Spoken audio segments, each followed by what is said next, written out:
Hi, my name is Ron Croning, and I am one of the co-instructors for the Serious Games and Artificial Intelligence courses offered at the Beaverworks Summer Institute. Alongside my co-instructors, Willie, Yuli, and Courtney, I've been able to teach this course the course is to teach about reinforcement learning, a concept that given an environment, you can train a program to learn about the environment by allowing it to perform random actions and giving it different levels of rewards and punishments. The students learned about this as well as different other fields in software engineering, about programming, and also about important skills in academic life. The premise was that they were able to take a game designed on how to handle a zombie outbreak and make their own changes and their own systems to it that built upon the foundation, able to do this while collaborating with each other. It has been a joy. These students learn from us, from each other, and I hope you enjoy what they've been able to everyone, accomplish. My name is Chris. I am the other instructor for the BWSI SGII summer course. And what we're going to be doing today is we have 6 presentations prepared for you by these 6 teams. And the plan is to run through them. So we're going to play the video and then have a short Q&A afterward where any questions that might come on, you are able to ask within the chat feature that you have on your end. And we'll do our best to be able to share those with the students and have those answered for you. So to get those out to you now, we will start off with the team Willie 1 and move down until we get through them all. So I will share my screen and we can get started. We're Team Willie 1 from the Serious Games with AI program. And today we're going to present to you Outbreak, an application of reinforcement learning to serious games.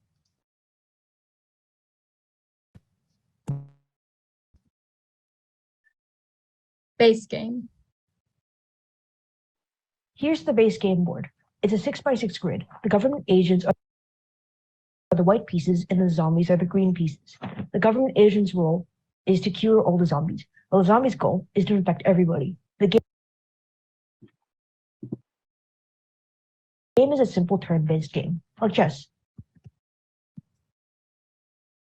Now let's get into the background for this game. The background of our serious games really focuses on morals and the use of morals in both human and AI decision-making. Before starting the course, all of us played the game Moral Machine, which asks participants to make moral choices for a self-driving car. We all found this game to be really thought-provoking, and we all found interest, especially in the field of ethics and non-realism. So as we started brainstorming, we came up with several different ideas. For example, we thought about the idea of having humans having familial ties and having them prioritize their own family members. We also came up with the idea of there being varying terrains to make the game more realistic. This eventually led us to our research question. Our research question. So we wanted to choose a research question that wasn't too complex and was doable in our given time frame. We also wanted it to be applicable to the real world. And finally, we wanted a research question that would be able to find data for quickly. So our research question became, what is the effect of introducing more? Our mod. With our mod, we simply added a couple new aspects to the game, such as improvements to the UI, as you can see. We added in a win screen to calculate the total score for the player. And in addition, we also added in a killing mechanic and hospital tiles, as you can see at the top left-hand corner of the game board.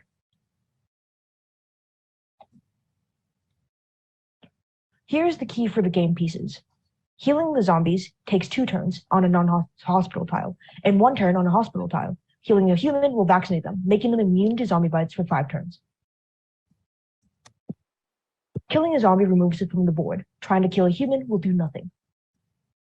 A human can only do an action on a zombie when adjacent to it, and vice versa. And that's it. So our hypothesis for our research question is for both humans and AI, We believe the addition of a hospital zone will incentivize players to kill less zombies and cure more of them. We also hypothesize that more resources would reduce the duration of outbreaks, meaning a shorter game time. Our AI. The first machine learning reinforcement learning we used was Q-learning, which uses a mixture of short-term and long-term reward stimuli to update the Q values for each state action pair using the Bellman optimality equation until the calculation function converges to calculate the best possible moves. We had a total of 36 states for each tile on our 6x6 board and a total of 7 actions per state: move up, move down, move left, move right, kill, heal, and backstate. The value of gamma, which represents discount factor, that we used varied between values of 0.4 to 0.6 to better maximize reward value. The value of epsilon that we used, which was the exploration value for random moves, varied from as high as 1 to as low as 0.2. To the left, we see the progress made by the Q-learning AI during its training. We can see that the ratio of wins, losses, and draws changes over time so that the wins come to far surpass the losses. To the right, we pointed out the Bellman equation from a snippet of our code. This equation updates the Q table based on the AI's previous experience. The AI bases its future decisions on the values in this Q table. This creates a cycle of learning that occurs during the training phase. Our AI took advantage of the benefits of vaccinating. When trained on the hospital board, the AI tends to gather the humans in the hospital's vicinity. We decided to experiment with another AI reinforcement learning algorithm called Monte Carlo tree search because it approaches our game with a different principle. First, it has a higher tendency to balance between exploration and exploitation, meaning that while it strives to earn the most amount of points, it also tries to randomly explore strategies it hasn't encountered. Moreover, rather than being motivated by the immediate rewards of curing and killing, Monte Carlo tree search only makes its decisions based on the ultimate goal of saving as many humans as possible, no matter what happens in between. For this algorithm, we also had the freedom to adjust its thinking time to potentially see different behaviors. Examining the data. To run our experiment, we needed to compare data from games with hospital disabled to games with hospitals enabled. As such, we asked playtesters to play in both game modes and made our AI perform the same. For the Q-learning agent, we trained it for 2,000 games and only recorded data from 1,000 games that followed. The Monte Carlo tree search agent, however, did not require any training, as it is a standalone algorithm. So we simply adjusted its thinking time and recorded its performance in each condition. As for data collection itself, we wrote a class that text file.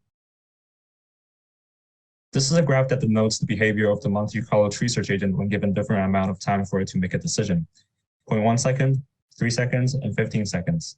The graph at the top denotes the win rate of our agent, and we can see that surprisingly, the MCTS agent wins the most when only given 0.1 seconds to think, and performs the worst when given 3 seconds. Also, removing the hospital zone only heavily affects the 3-second agent, causing it to lose much more. When considering the graph at the bottom, however, we noticed that the 0.1 second agent also tended to be the most unethical, since it kills almost all of the zombies that could potentially be cured into humans. This tendency may explain its impressive win rate as well. As we increase the thinking time, the AI seems to kill less and cure more, becoming more ethical, even though sacrificing some win rate. This graph conveys whether different types of players, that is, human or AI players, chose to kill or cure, and how these decisions were affected by the presence of a hospital. As you can see, the decisions of humans and Monte Carlo tree search AI are pretty similar, with humans choosing cure a bit more often. The Q-learning algorithm, on the other hand, appears to be almost completely disinterested in the option of killing, instead choosing to cure almost 100% of the time. It would kill very rarely as a last resort, or perhaps due to the randomness factor. For both AIs and humans, killing rates are slightly higher on the non-hospital grid. If the hospital game, Q-learning, the most ethical player, takes around 100 turns. Monte Carlo tree search, however, averages a little over 200 turns per game. While the presence of a hospital does decrease the average turns per game slightly, the type of player is once again the major contributing factor. Of course, it is not the AI itself that is ethical or immoral.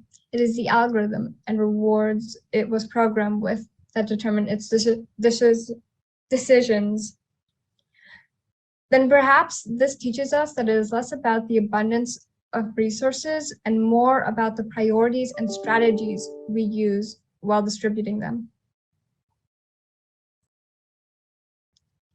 Conclusions and future considerations.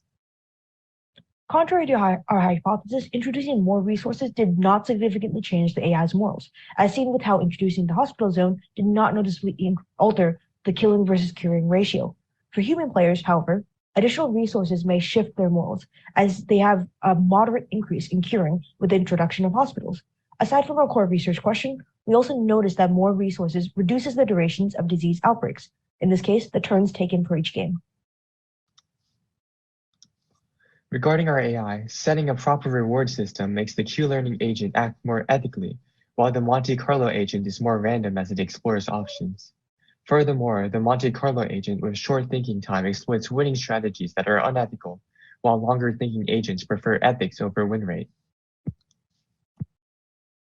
On a broader level, our results indicate that AI's moral behavior may not be impacted by a lack of resources, even when there are disasters such as disease outbreaks at hand. Humans' morals can be impacted, but not remarkably. In addition, ideal AI behavior can be obtained with correct parameter adjustments. This contradicts the idea that AI may go out of humans' control and eases some potential fears about AI's power. In the future, we wish to improve our study in several ways. First, we may restrict the use of vaccines in our games, since we noticed it is a dominant strategy among some reinforcement learning agents, and see if there are new strategies that can change the results. We may also apply deep neural networks to our RL models in order to train them for longer periods of time, which may produce results that are more insightful about behaviors of advanced AI. Furthermore, we may add visual elements and audio elements that enhance the moral dilemma of killing versus killing, so that players are more aware of their ethical decisions.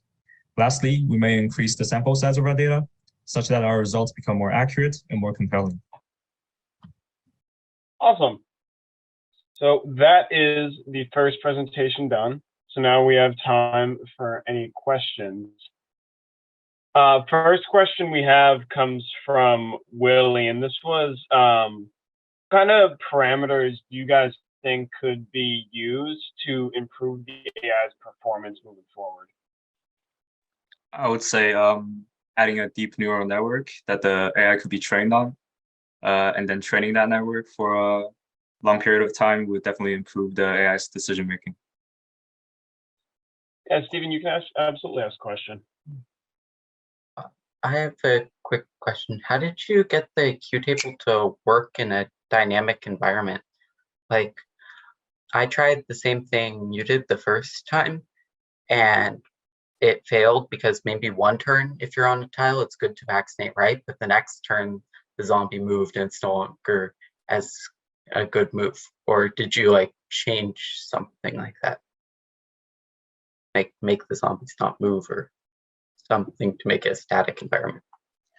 That's a really good question. I'm glad you asked that because we also struggled with that a lot at first, but after some work, we figured out some things that help.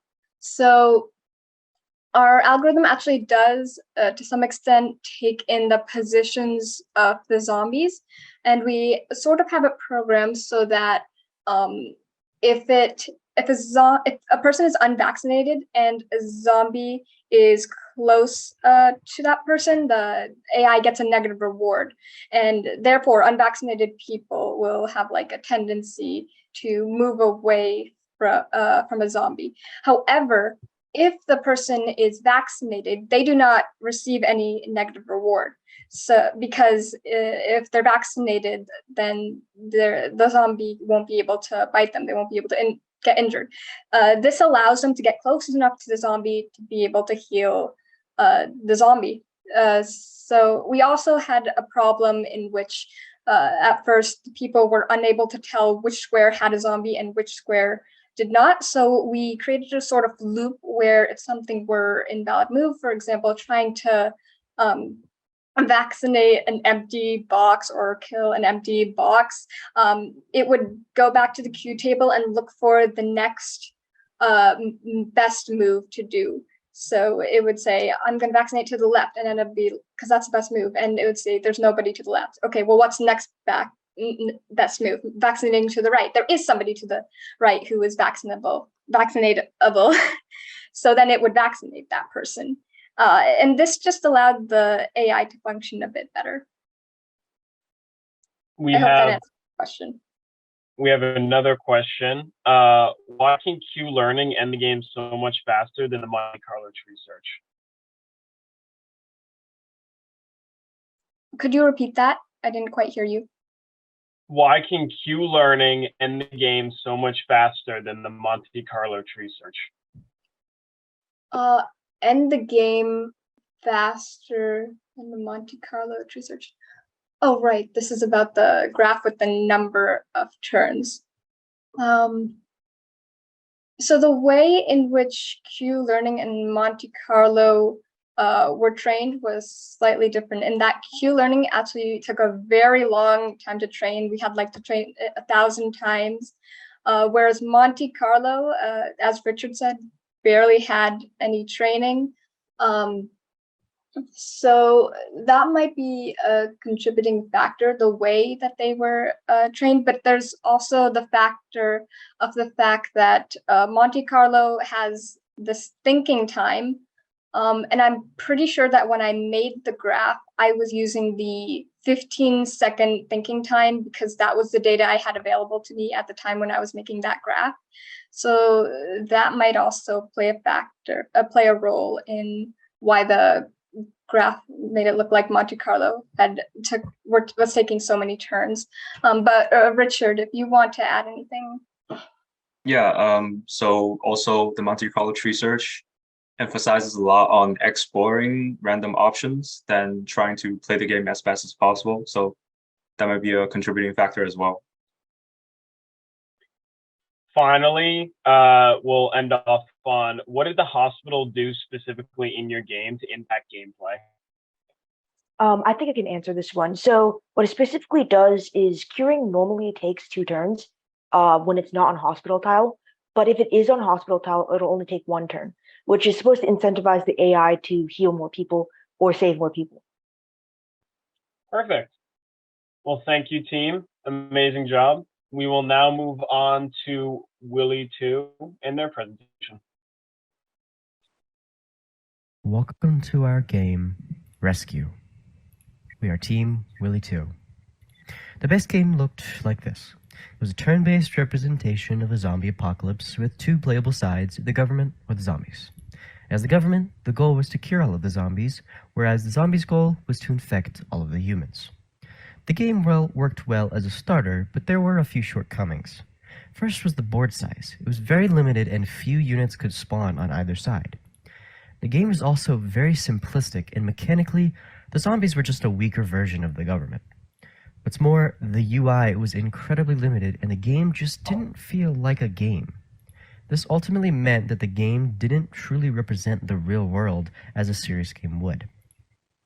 This led us to determine our game's goal: to improve the game aspect with better playability and visuals, while also improving its serious focus in the real world. From there, we developed our question, which was, how does AI performance relate to humans in widespread disease prevention?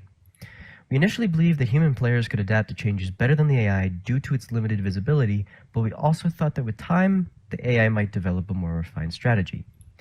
All of this ultimately culminated into what our game became. The new game boasted a vastly improved user interface, which included in-game start and tutorial screens, as well as a settings screen that offered customizability.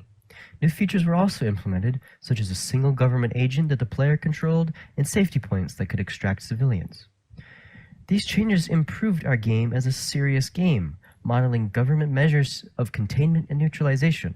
Moreover, the player could only control a single agent instead of managing the masses, better representing a government's capabilities. This, paired with the changed board sizes, more effectively modeled disease propagation on a large scale with many moving parts and a rapid spread. And this brings me to my largest contribution, the UI. Here's a short demo of almost everything that I added. The first major change was a start screen that introduces the user to the game. And from there, I created a tutorial page. This tutorial page detailed the goals, abilities, and controls that the players would want to know, such as movement, cure, or skip turn. Next, I created the settings page. This page included a few minor changes, giving the player some choice in the game. And if the player wanted AI play, another setting could be added, just like that, allowing all actions to be shown or the last action for efficiency. And with that, I'll hand it over to Alex. One of the most important mechanical changes we made to the game was the addition of an exit point that humans will move to if the government player is within radius. This changes a win goal of the game and incentivizes players to make it so that they will focus on getting the most on people who survive or evacuate, rather than the original win condition, which was simply to have eradicated every zombie.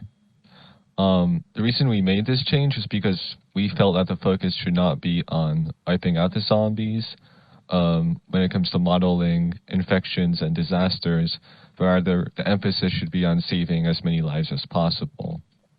And in order to sort of tone down the power of the government to the zombies and make it a more serious disaster, the government can only cure a zombie when it's adjacent to it, which means that it is much more difficult to cure large crowds. And with only one government player, effectively the player has to be more careful with managing crowds and how they travel across the board, so that they can guide people to the exit points. So for example, if you see here, this zombie, if I move towards it, instead of simply going towards the exit point, I would have been able to say, stop this person from being infected. But next turn, well, the zombie didn't infect them, but in that case, they still went to the exit point, which is a mismove on the zombie's part.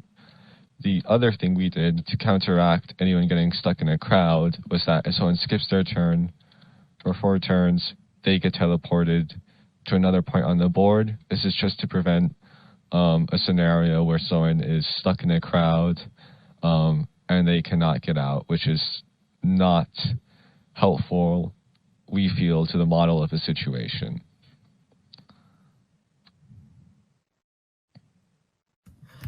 We made 3 AI models to see what strategies would work. The first 2 use Q-learning, while the third uses Q-learning. The first model was a conventional Q-table, like you would see on most examples when you're learning how to do Q-tables. They have for each spot on the board all the possible actions, and every time it does it, it takes the reward it got and uses that to choose how much it wants to do that action again. This works in like a maze, where if you're in a spot and going up and there's a wall up there, you always get punished. But in our game, the people are always moving. So maybe one time you're at this spot, it's good to vaccinate up when there's an infected person above you, but the next turn they move away and there's no one there. So when you try to vaccinate up, it's an illegal move, which punishes the AI. So it never really learned. This is completely random up here, and this is what percentage of time it listened to its table, and it just goes down the more you listen to it, showing how the table isn't good. The second table was to see. To do this, I gave it all possible combinations of the 4 bordering tiles, and then it could pick what was good based off that. So if there's a person to the right, vaccinate to the right. It did a lot better, as you can see here. This drop-off is because it doesn't explore if it always listens.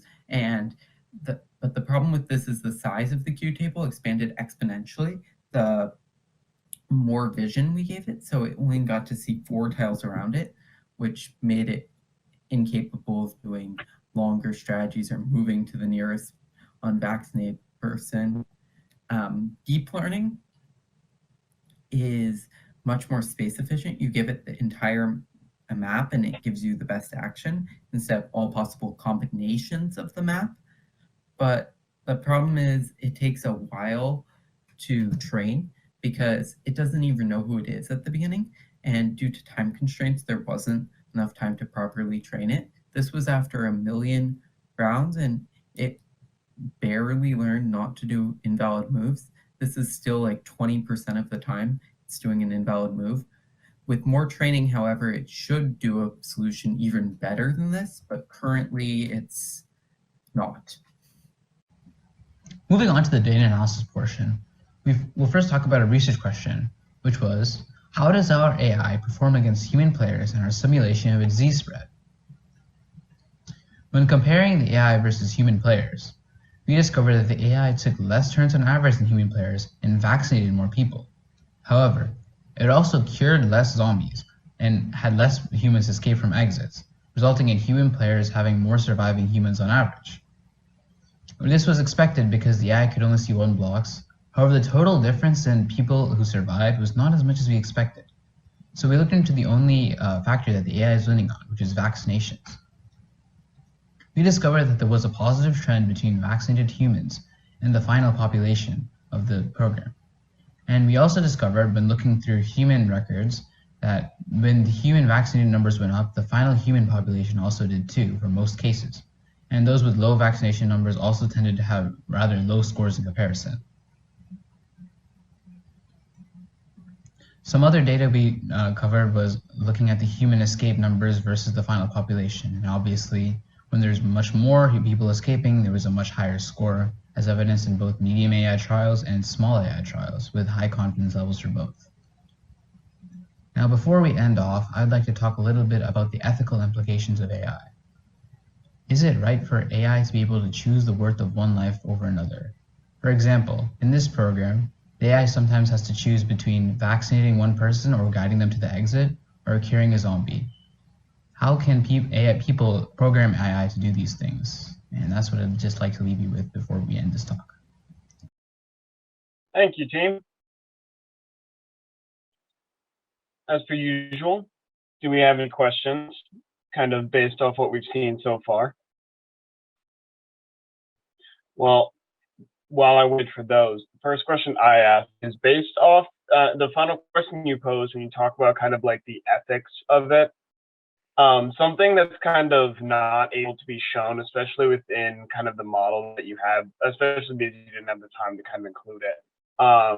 You know, based on like the individual, like the situation they're in, if someone's maybe like too far gone, obviously we're talking about zombies, but maybe not, you know, someone that might have like COVID, you know, someone that's nearing the kind of like end of their life because they're too far gone within the disease, versus focusing on trying to save someone that might be early in the stages of that. You know, there is kind of that ethical discussion. Do you think that there's a way that you could kind of incorporate those kind of aspects within your game moving forward if you were to add in kind of deeper levels of it? Yes, that could be added in, but the main problem is it would need the deep learning to be trained first, because it's kind of hard for someone to be too far gone in the sense one, because it sees the 4 tiles around it, so it doesn't really know if it's at a junction to choose in between the infected person or the uninfected person to save. But once the deep queue is trained, it should be possible to see graphs for what the AI prefers. Yeah, just gonna add on to that a little bit. Once that deep Q learning is trained, it will be possible to add different ethical implications. Maybe if there's someone maybe that's more important to the world that is currently in the program, it can be able to show that. Or if there's someone, as you said, too far gone and someone healthy, how would it distinguish between which one is more important to save or try to save? That could be added in the future. Perfect. And I have 2 more to make sure we keep moving on. What was the most difficult part of developing your game? So we'll start off with that one.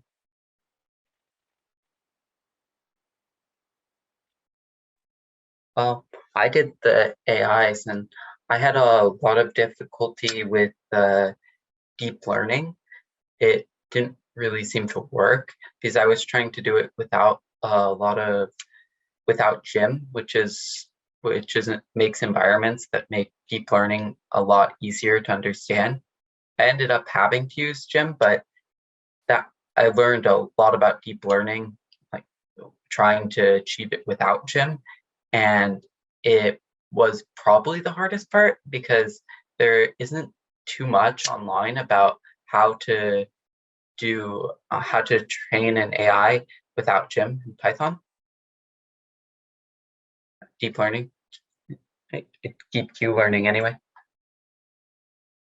Quickly, we got one last question before we got to move on to the next team. If you had more time to train the deep learning model, how do you expect its performance to have improved? I expect it to actually go towards and vaccinate people because it's only given just a map with a whole bunch of numbers. It's not even 2D, it's just a 1D list of all the numbers. It needs to do random moves, figure out who moved on the map, figure out that's them, and then figure out who the infected and uninfected people are. And it didn't even really figure out who it was. So it was mostly just stumbling around randomly. When I watched it, it just really liked to move up and left, trying to avoid invalid moves, but it wasn't really successful. It wasn't really successful, and even that, as we could see, it was still doing invalid things about 20% of the time. It was decreasing though, so eventually the idea is it would learn who it is, and then it could actually navigate around the board. Okay, thank you. We will now move on to Yuli 1. And we are the Serious Games in the AI Yuli 1 group.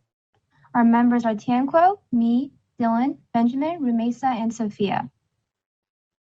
The goal of our game is to test different plans of resource management in a rescue scenario to determine which plan is the most effective at both curing the most amount of people as well as successfully evacuating them.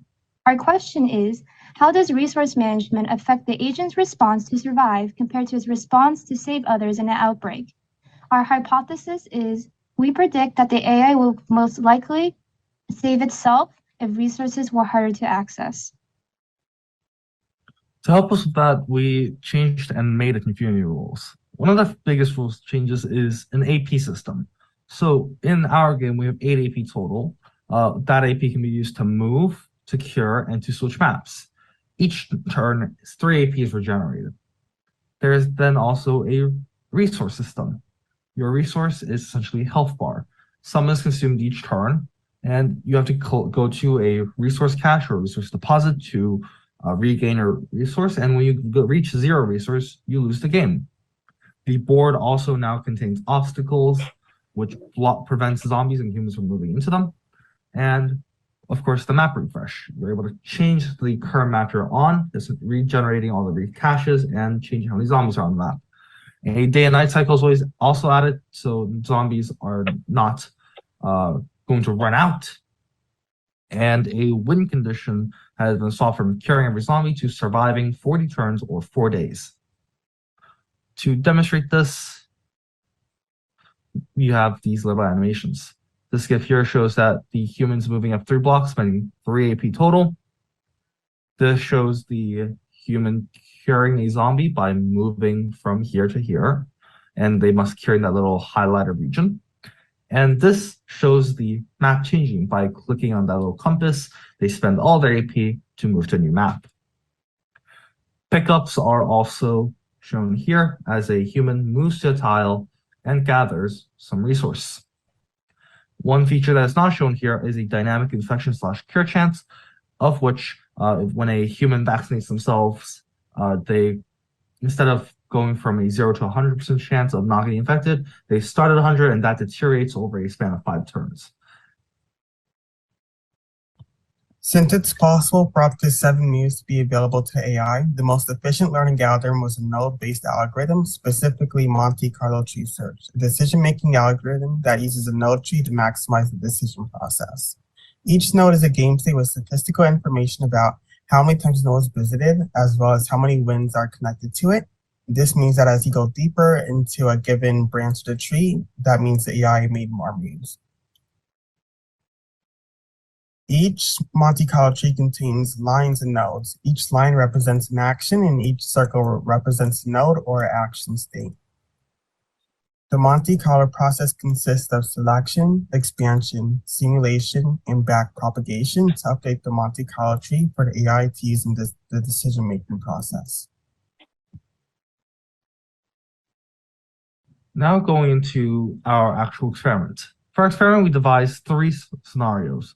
The first scenario shows a very static, very consistent consumption of resources and a percentage-based gathering resources, going for a very middle ground approach. Scenario 2 shows the humans consuming more food when they have a lot of food and saving some of that food consumed for when they have low amount of food, and they also collect at a consistent rate. And scenario 3 shows them scavenging, in which they always net positive when they gather supplies, but they consume more supplies on a day-to-day basis.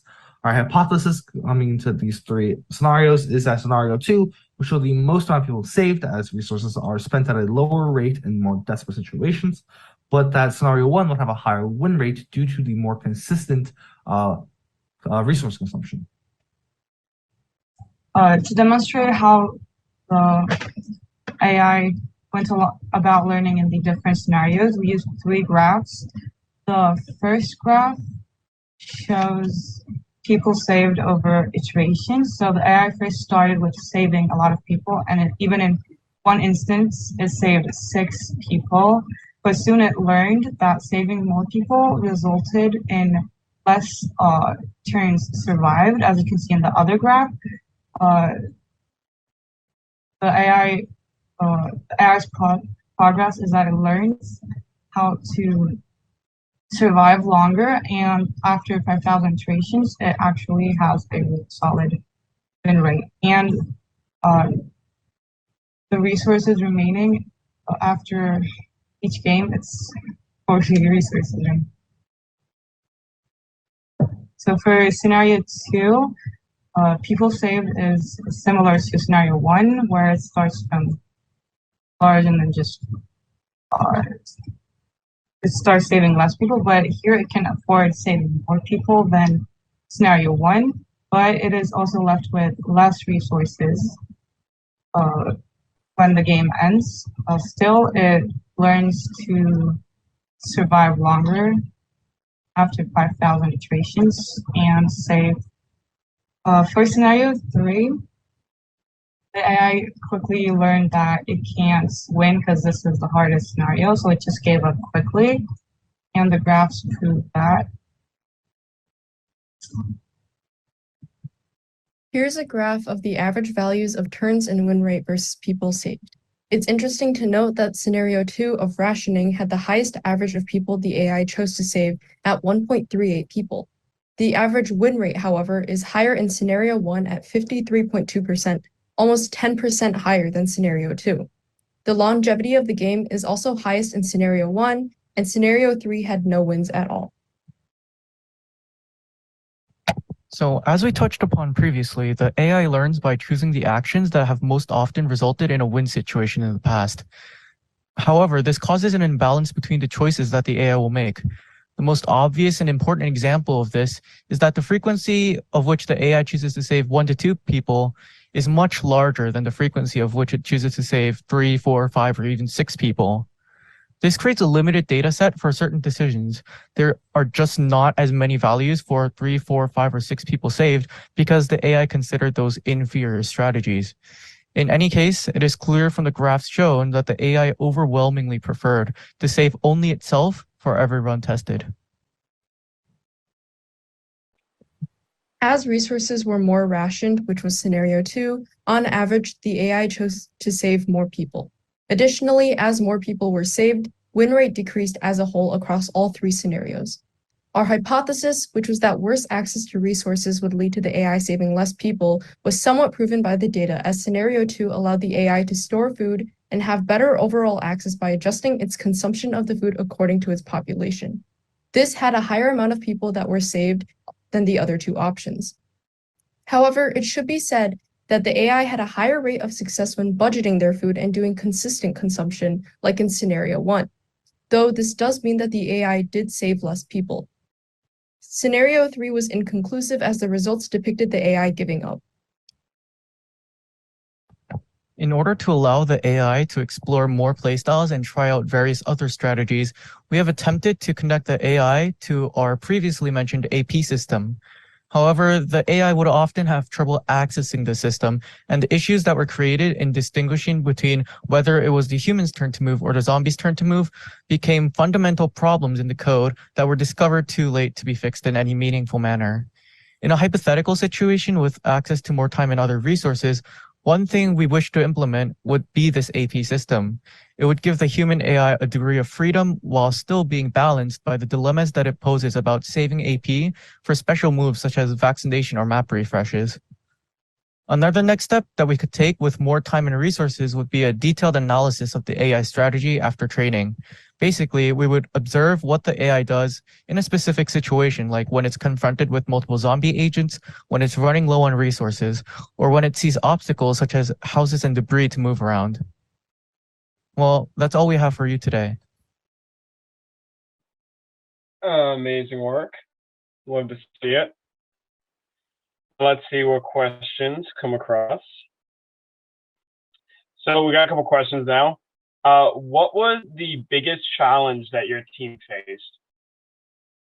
I'll take this question. The biggest challenge we faced is just getting the AI to work with everything. Since we had a lot of mechanics, the AI had a tendency to, as you saw from graph 3, give up and try to find the fastest way to give up. So our biggest time sink was fixing and making sure it worked with everything. Amazing. We also have, was Monte Carlo the first AI you tried to use? Yes, I'll take this one as well. Monte Carlo was not, in fact, the first thing we had in mind. We also thought about Q learning, as well as I think actor critic. The problem we saw with both of those is that they are way too complicated to implement with what we have. It is also not practical, as those systems are often requires us to have a much deeper understanding of our own game, which we don't really have.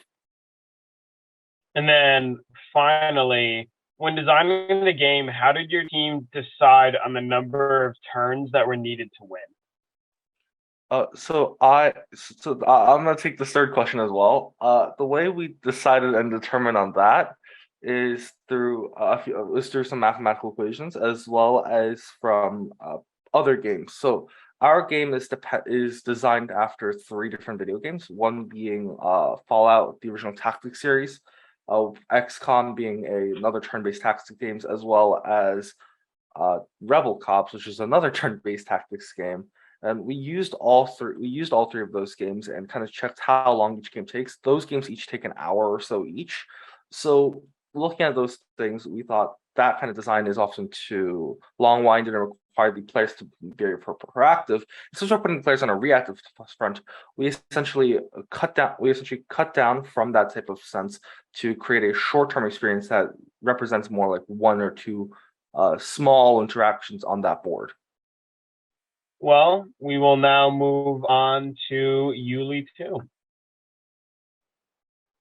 Upon using a partially randomized Q-learning model to analyze human AI decision-making. While many of the project's roles were worked upon by everyone, this slide lays out the primary roles of each team member. When initially presented with the base game, we were motivated to test the ethical decision-making of artificial intelligence when presented with a reward system prioritizing morality. The question we decided to build our research upon asks how AI and humans compare when confronted with the ethical dilemma between curing the sick with variability and letting the infected die to permanently prevent further spread. At the beginning of our project, we predicted that human players will likely choose to cure at a higher rate than artificial intelligence, regardless of the reward system. Conversely, We also hypothesize that AI will be less hesitant to kill the infected.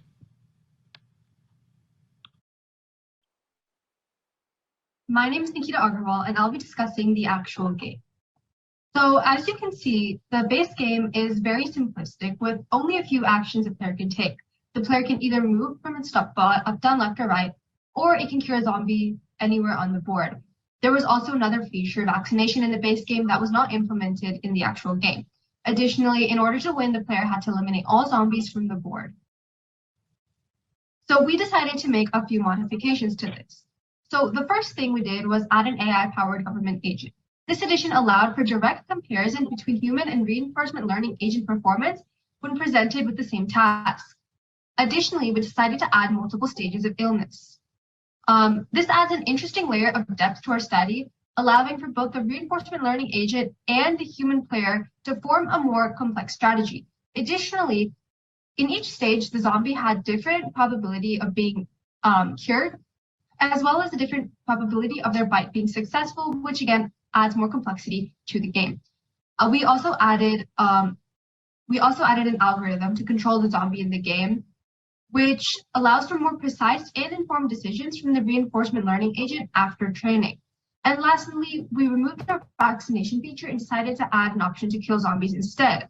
This creates a far more interesting ethical dilemma for both players and their reinforcement learning agents counterparts to address. Additionally, we decided to add a few UI modifications to the game. This includes first of all, a change in the sprites of zombies and humans to make the game more visually pleasing. Additionally, we added a key to show the difference between zombie stages so players can easily reference it. We have new icons for kill, cure, and clear move, as well as last move and turn indicators, as well as step and score trackers, all to make the player experience more enjoyable. And here is just a run through of our game, as you can see, with all its new UI modifications. Hi, so my name's Jaden, and I'll be talking about the AI we built to play this game.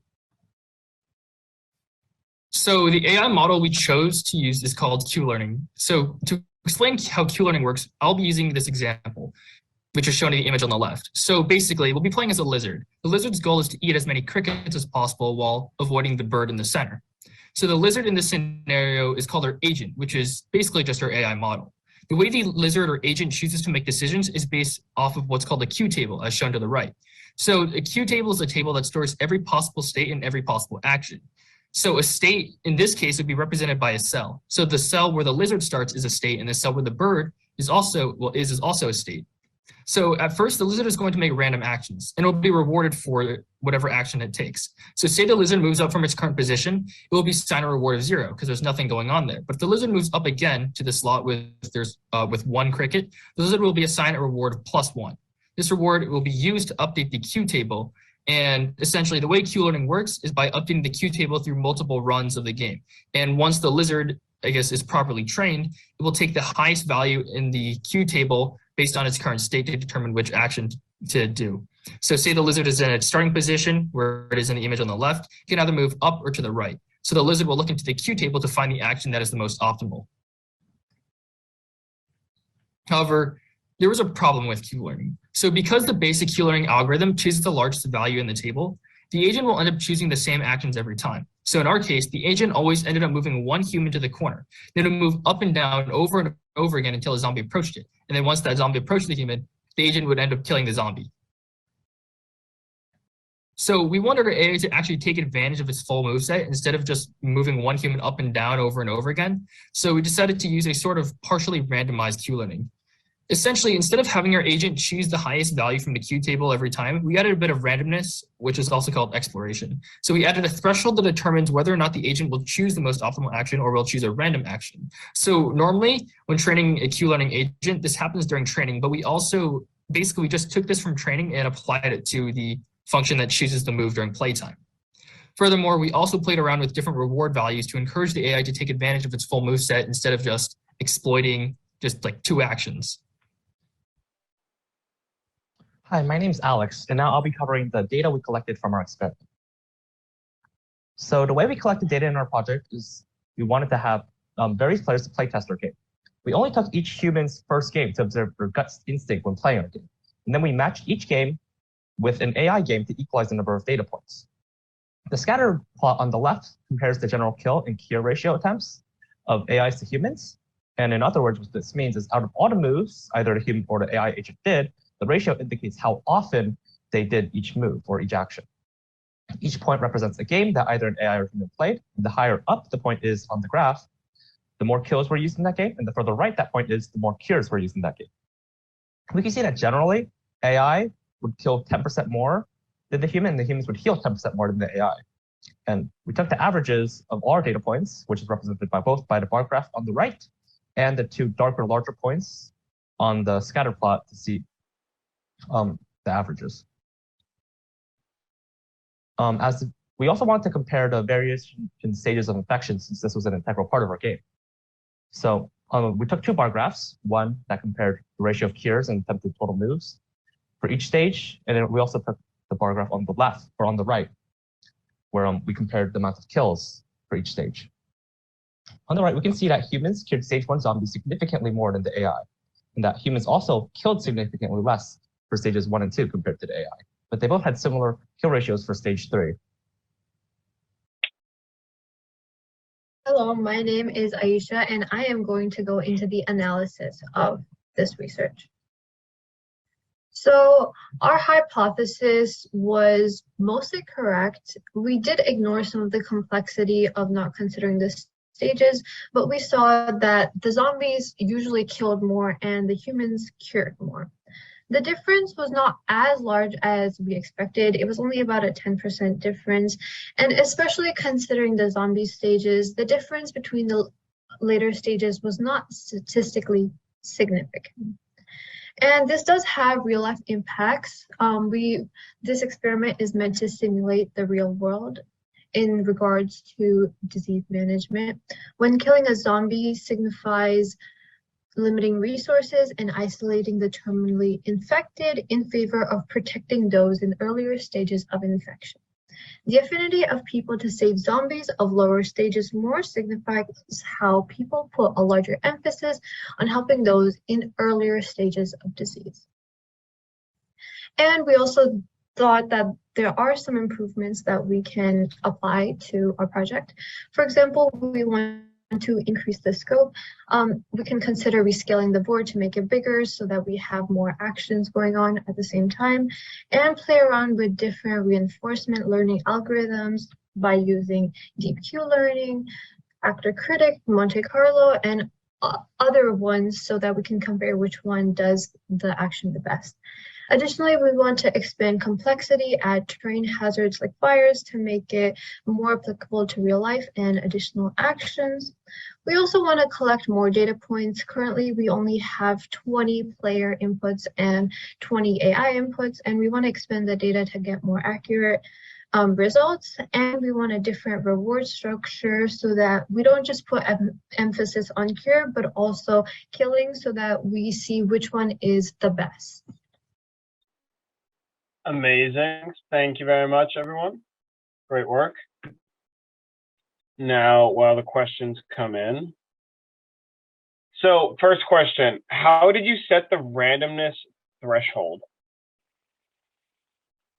So the randomness threshold was kind of arbitrarily set in certain circumstances, but we had both a training function and a choose move function for real-time actions. The training function, the randomness was just controlled by an exploration rate that decreased over time, but for the actual choose move function, we just set arbitrarily 10% randomness, and that slight change made it so that the AI it basically made Q-learning work in a dynamic environment because the agent would not always make the ideal move. Try and get 1 or 2 more questions from the live stream once they pop in. Also, because of my time management, I do need to move things along because we got 2 more presentations. We'll go with Steven. Hold on, we got maybe one coming in. Over the course of the program, how many people did the AI save compared to humans in yours?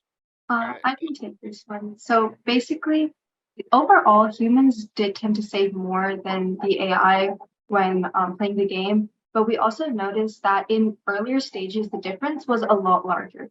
So, for example, in stage 1 zombies, humans tended to save a lot more than the AI. But as you progress to later stages 2 and 3, humans and AI saved basically the amount of same people. So, yeah. Awesome, thank you. I will keep moving, so thank you very much, team. Now move on to Courtney 1. All right. 3, 2, 1. Outbreak. Simulated response to a virulent pandemic by Team Courtney 1. The game. The overall game is simple. You play as the government during a zombie apocalypse. In order to win, you must restore order by either killing or curing all of the zombies. However, you must be careful as both come with risks. Curing has a 50% chance of succeeding, but if it fails, the zombie will have a chance to bite and infect a human. Killing, on the other hand, works every time. However, you must be careful of the public's outrage. Killing increases the outrage.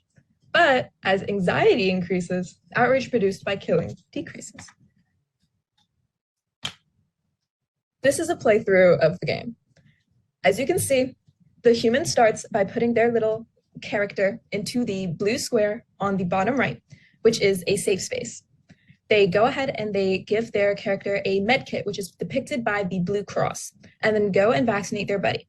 After doing that, they attempt to go and cure a zombie and then fail and become infected. Their vaccinated companion goes and avenges them by killing the zombie. And then, as you can see, the outrage increases. Moving on to the rules of the game. In-game, you may only move into adjacent squares to your left, right, above you, or below you. You have 3 options for moving. You can either make a move, like walking to a different square, cure a zombie, or vaccinate a human. For the latter 2, curing and vaccinating, you need a med kit which you can retrieve from a safe space. From the safe space, you are not allowed to kill, cure, or vaccinate anyone. You must leave the safe square first. Vaccines are effective 85% of the time, meaning that even if you're vaccinated, there's a small chance that getting bitten by a zombie will turn you into one of them. If you cure a chance, there's a 50% chance of success. However, in the 50% chance that you fail, the zombie can bite you back and zombify you. Killing, on the other hand, is effective 100% of the time. However, since killing is considered an amoral action, it increases the measure of public outrage. And if you kill too much and you let the outrage reach 100%, you lose. However, there's another counterbalancing measure called public anxiety. And as more people get turned into zombies, the public grows more anxious. And when anxiety increases, people are more okay with amoral actions, so each kill will increase the public outrage by a lesser percentage. From this game system we designed, we can learn several things. First of it is about the Monte Carlo tree search, which is the AI algorithm we used. Monte Carlo tree search goes through 4 stages, which is selection, expansion, simulation, and backpropagation. We learned how Monte Carlo tree search, compared to many algorithms like Minimax, goes through less nodes and requires less computation because it has an upper confidence bound, which it uses to determine which nodes are worth exploring and which nodes aren't. We also learned about ethical AI, and we learned how we can use things like public outrage and anxiety to force AI into acting ethically, as opposed to if we don't have these metrics, then the AI will simply act for efficiency and do not care about moral actions.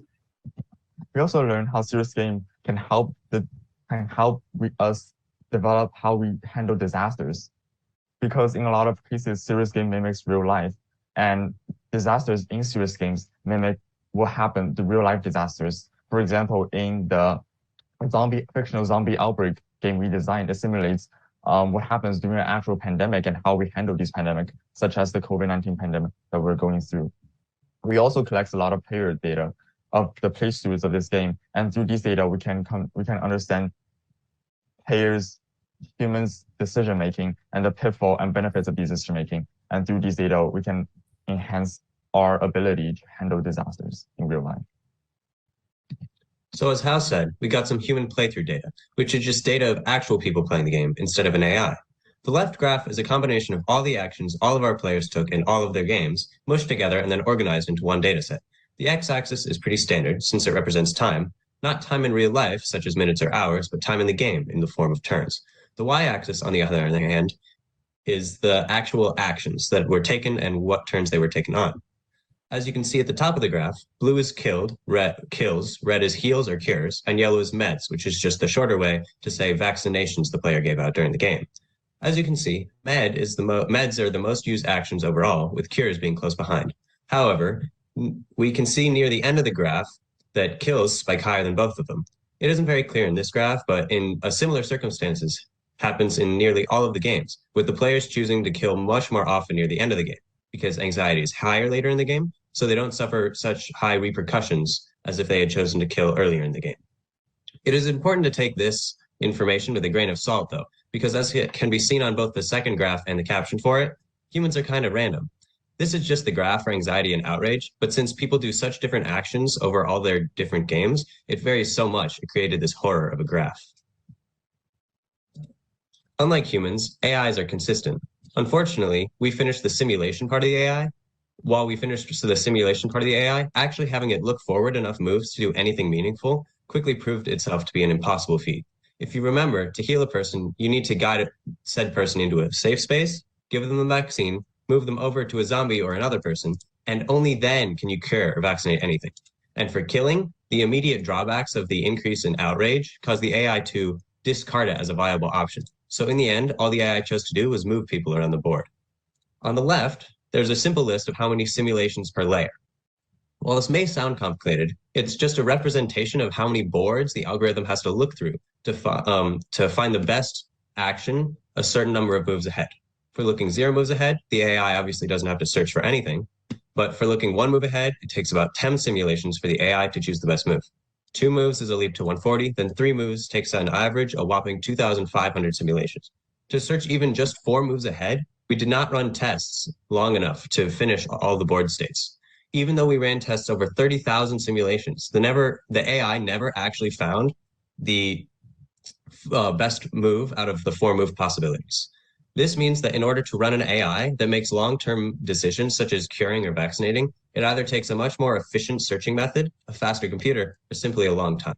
For actual runtime, a turn with 30,000 simulations took nearly 2 minutes, and the rest followed that trend. The other numbers of simulations followed that trend with about 310 simulations per second. So after handling that immense amount of data, we've come to a number of conclusions, both about the system itself and the implications of what occurred within said system. So firstly, we came to the understanding that for the most effective strategies, equal emphasis must be placed on both the actual events of the game, that the actual actions being taken, and managing the public perception of it and the public sentiment. Our next conclusion was that Monte Carlo tree search methods, as sort of was mentioned by Tamara earlier, can find complex multi-step tasks like healing or curing difficult when they're not allowed to look far enough ahead. Next, we found that such simulations can actually help one uncover missing pieces of one's understanding of certain events in how they are programmed and how the AI responds that can unveil those missing pieces. Now, finally, of course, this seems relatively evident that though the solutions created by AI are generally pretty efficient and effective, they still sometimes need a helping hand from a human and will, for now, in this case, always need the majority still require humans to actually carry them out. Now, those were our conclusions for completely wild, unrealistic situations. Now, our conclusions for the very realistic, important possibility of an actual zombie outbreak are as follows. One can either try to keep people happy and make vaccines and protect uninfected people and cure zombies, or, terrify the general public and mercilessly kill zombies, either or. Some final thoughts on improving this project. We could expand our AI to be faster and smarter. Right now, our AI didn't ever try to kill or heal because it didn't see the immediate reward in doing so. So in the future, we would like to make the AI be able to do these actions. We could also collect more data from humans and AI to allow us to see more strategies that we might not have thought of earlier when we were playing it. Another thing we might try is comparing Monte Carlo tree search to other types of machine learning, like reinforcement learning, to see how the rewards and strategies chosen by each differ. Our game enforced ethical behavior with outrage and anxiety, but it would also be interesting to see how AI plays without these constrictions in place to compare a most ethical AI to the most efficient AI. And finally, an additional idea would be to expand upon safe spaces so they can only hold certain amounts of people, like a fortress, and see how the AI allocates these safe spaces to vaccinated and unvaccinated people.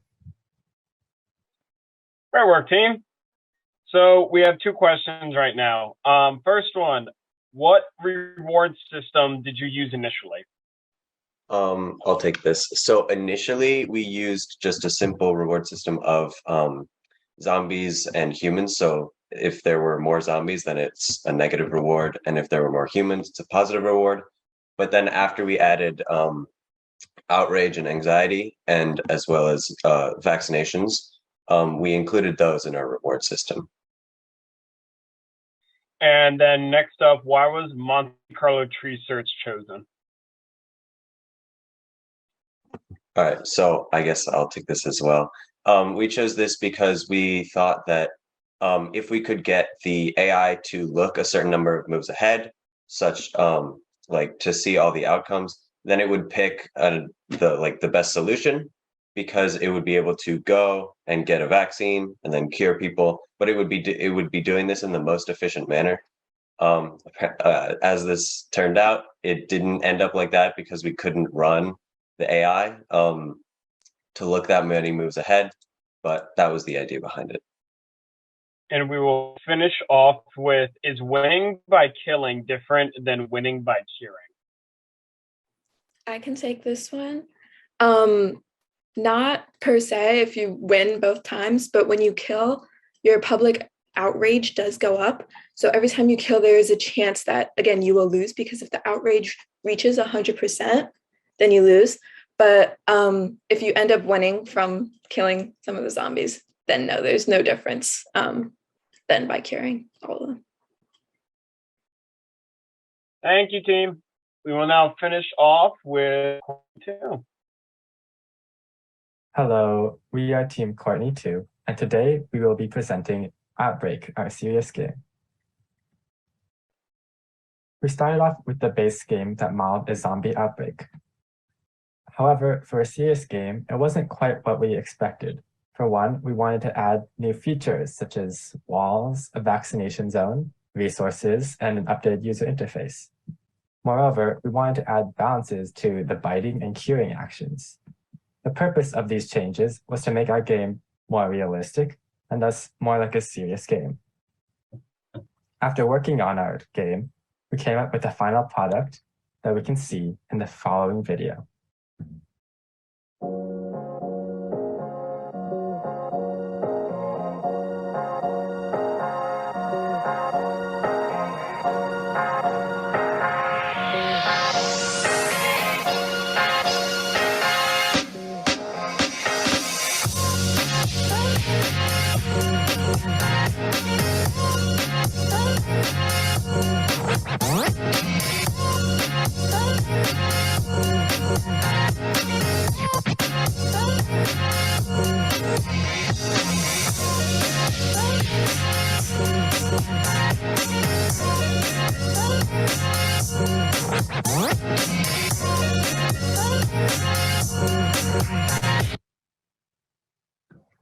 And with that, we'll get more into detail about all the specific things that we implemented.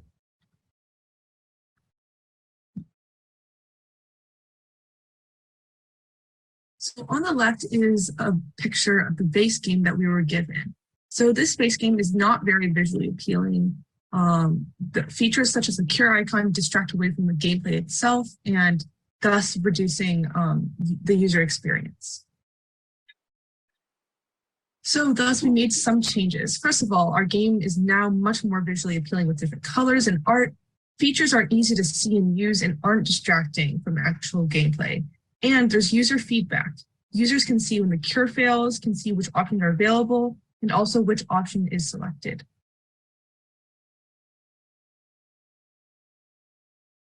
We also added a resource mechanism. Resources are given each turn, and the amount of resources received is determined by the number of healthy people left on the board. You can then spend these resources on a cure, vaccine, or a wall. In the first picture, you only have 4 tokens, and you are unable to purchase anything. This is indicated by all the buttons being red. Now on the right, you have 12 tokens, more than enough to make any purchase. This is indicated by all the buttons being green. When we were first given this game, we thought that cures were too overpowered. Healthy people could cure zombies from anywhere on the board. In order to debuff cures, we made it so that people had to be adjacent to zombies in order to cure them. We also added an 80% chance of success, further debuffing the cures. The vaccination zone was put in place to make the game more realistic. It is unrealistic in a real zombie apocalypse that you would be able to get vaccinated in any part of the board. This is why we added a government-controlled zone indicated a darker color of green. The zone changes every game randomly. This is the only place where you can vaccinate a person. Each vaccination still lasts for 5 turns.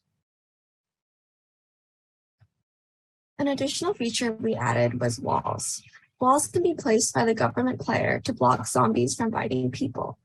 Each wall lasts between 2 and 4 turns. Visually, the player can see the wall decaying after each turn. However, this has no effect on the gameplay, and neither zombies nor humans can enter the cell until the wall is completely gone. So with our game, we had one main goal. We wanted to see if people have any bias towards protecting healthy people versus saving people who are currently at risk. So this leads into our research question. How do item prices affect the frequency of vaccinations, walls, and cures? So in our game, curing can be thought of as saving at-risk people, while vaccination and wall making can be thought of as protecting healthy people. Our hypothesis on the right builds off of this idea, as we predicted that people would use cures more to save at-risk people, even if it's at a higher price. So to test our hypothesis, we collected data from both our AI that we trained playing and human play testers. We found that on average, the AI tended to use 2 to 3 times more cures than humans did. Humans tended to use vaccines more than the AI at every price point. Interestingly, humans didn't really have much correlation between the number of vaccines purchased and the purchase price of the vaccine. Here is our data for wall usage. As you can see, wall usage is pretty similar between humans and AI regardless of the price point. Overall, we found that both humans and the AI use cures significantly more often than both vaccinations and walls. So to build onto this, because cures were used more often, and this was true for both human players and the AI, this indicates that in order to win the game, saving at-risk people was more important than protecting healthy people. And as a serious game, this logic might apply to real-world crises as well, such as the COVID-19 pandemic or natural disasters, where options are limited and choices have to be made. In the future, we plan to continue to train the AI and explore different playing styles.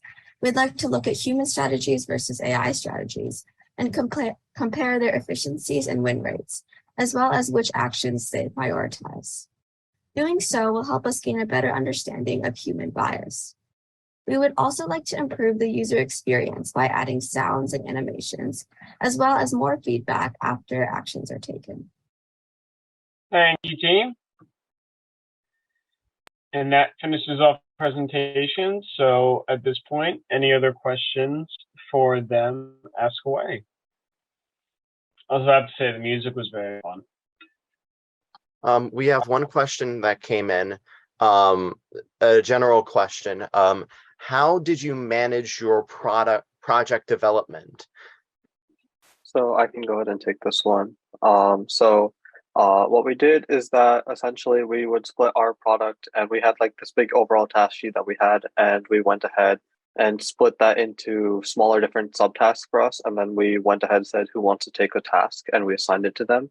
And after that, every day we would meet with each other and go ahead and discuss the problems with that task or something. And then we would go ahead and help each other or do other things to collaborate. And at the very end, everything came together. All those small tasks added up to be one big product. One for me is like, out of the work that you did on the project, what was your team most proud of? Could you say that again? Of the work you performed on your project, what was your team most proud of? I don't think I can speak for the team, but I would say that we were probably most proud of when our AI at least started to work and like the game started to come together. Because before that, nothing would work. Essentially, the AI never learned, and so I guess we're most proud of when we got something to work. Well, unless we have any more questions coming in, I believe that should be everything. Yeah. Let me contact the individual that's running this, because at this point, I think we might be done. If there are any questions for us as the course leads, feel free to ask those. But that's everything.